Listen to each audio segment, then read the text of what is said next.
A história de Jó é uma das mais conhecidas da Bíblia e está registrada no livro do Antigo Testamento que traz o seu nome, o livro de Jó. Algumas questões sobre quem foi Jó causam muitas curiosidades, especialmente com relação à data em que ele viveu e a cidade onde ele morava. Jó foi um homem muito rico que viveu na terra de Uz. A localização dessa cidade é incerta, porém uma das possibilidades mais aceitas entre os estudiosos é a de que Uz ficava em uma região a leste de Judá. Era uma terra propícia para a criação de gado e agricultura. A Bíblia nos diz que Jó era íntegro, reto e temente a Deus.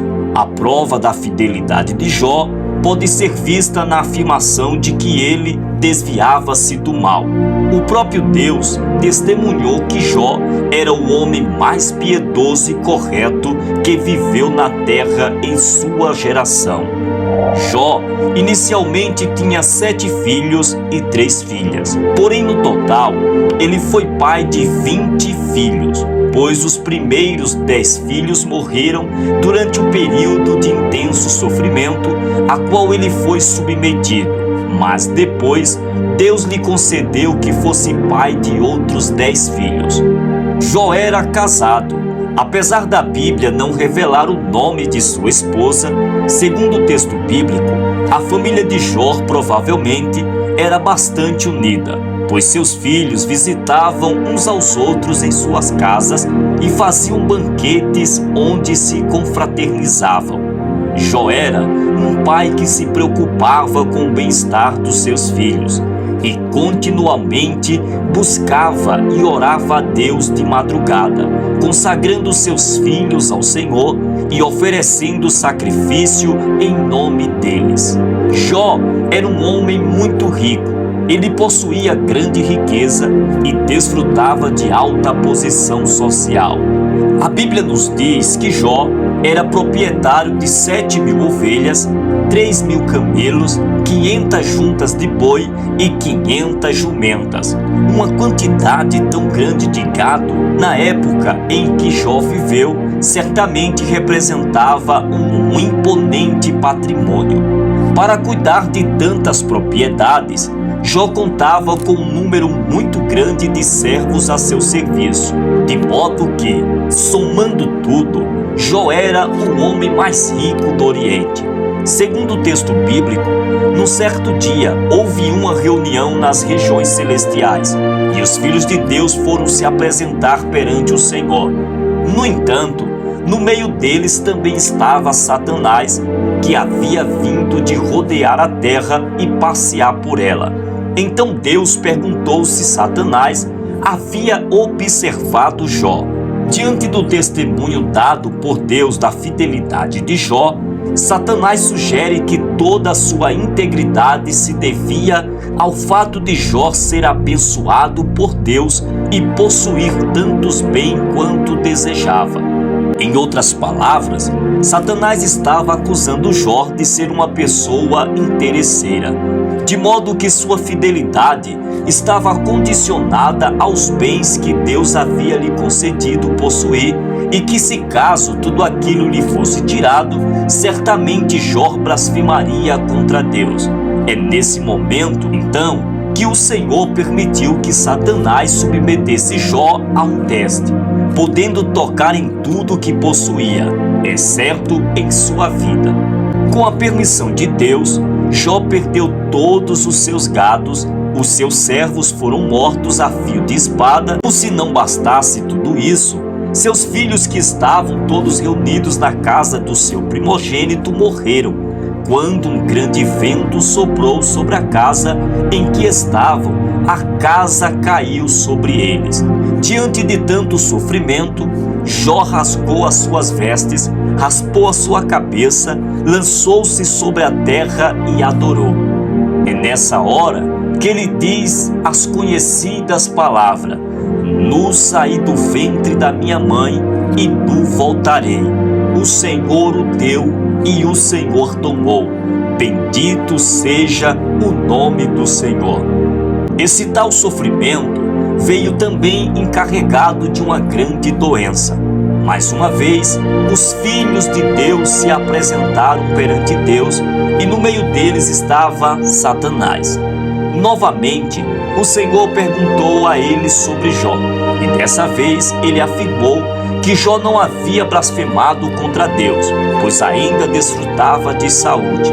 Então Deus permitiu que Satanás tocasse na saúde de Jó, de forma que só não poderia matá-lo. Assim, Jó foi acometido de uma terrível enfermidade. A Bíblia também nos diz que Jó usava cacos para poder se raspar. Ao ver o marido imerso em tanto sofrimento, a mulher de Jó o aconselhou a apressar o fim inevitável e amaldiçoar a Deus. Não sabia que a vida de Jó estava preservada por Deus. A resposta de Jó para sua mulher foi de que ela estava falando como qualquer louca. Nós encontramos também aqui os amigos de Jó. Jó foi visitado por 3 amigos, Elifaz, Bildade e Zofar. Estes amigos também eram sábios e ricos e pertenciam a uma posição social semelhante à de Jó. A situação de Jó era tão complicada que num primeiro momento seus amigos não reconheceram de longe.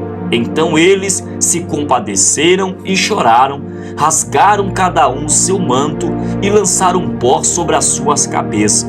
Eles ficaram com Jó durante 7 dias e 7 noites sem dizer uma única palavra. Tamanho era o sofrimento de Jó.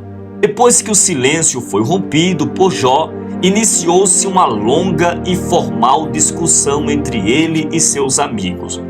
Por fim, eles o exortaram a se arrepender. Nos discursos dos amigos de Jó, podemos perceber toda a insensatez da sabedoria humana. Após as acusações dos amigos de Jó e de sua tentativa de justificar-se, um jovem chamado Eliú, nome comum aos hebreus, chamou a atenção para o papel disciplinador do sofrimento, de modo que o homem não é capaz de compreender tudo o que Deus faz. Mesmo a mulher de Jó e os seus amigos, não vendo tudo isso como uma aprovação de Deus, Deus responde a Jó. Depois da grande discussão de Jó com seus amigos, o Senhor, do meio de um redemoinho, falou com Jó. Deus não respondeu às indagações feitas por Jó enquanto debatia com seus amigos. Ao contrário, Deus lhe fez 60 perguntas retóricas, onde toda a sua sabedoria soberana fizeram com que Jó percebesse a sua ignorância. Jó então entendeu que lhes bastava apenas confiar em Deus, pois Ele tudo pode e nenhum dos seus planos pode ser frustrado. Deus é o Senhor de tudo, Ele governa o universo e não necessita que ninguém lhe aconselhe de nada. Tudo o que Ele faz é mediante a sua soberana vontade. Deus também repreendeu os 3 amigos de Jó, dizendo que eles agiram com loucura, e o que tinham falado durante a discussão com Jó não havia sido reto. Então o Senhor ordenou que eles fossem ter com Jó e oferecesse holocausto, e que pela oração de Jó eles não seriam castigados pela loucura que demonstraram. Deus então mostra a sua fidelidade para com Jó, restaurando a sua vida. A Bíblia diz que quando Jó orava por seus amigos, o Senhor mudou a sua sorte e lhe deu o dobro de tudo que dantes havia possuído.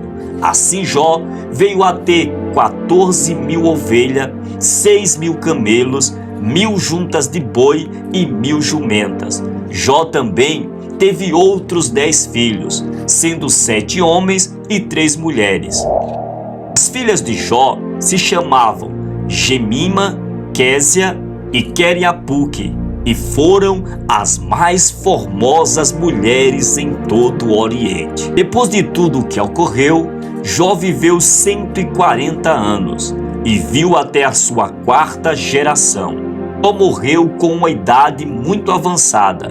Tiago, em sua epístola, se referiu a Jó como um exemplo de paciência em suportar as aflições que lhe atingiram. Sem dúvida, Jó é um exemplo que, mediante as adversidades, podemos confiar no Senhor. Espero que você tenha gostado desse vídeo e eu te espero no próximo vídeo com o tema Personagens Bíblicos. Que Deus abençoe em nome de Cristo Jesus.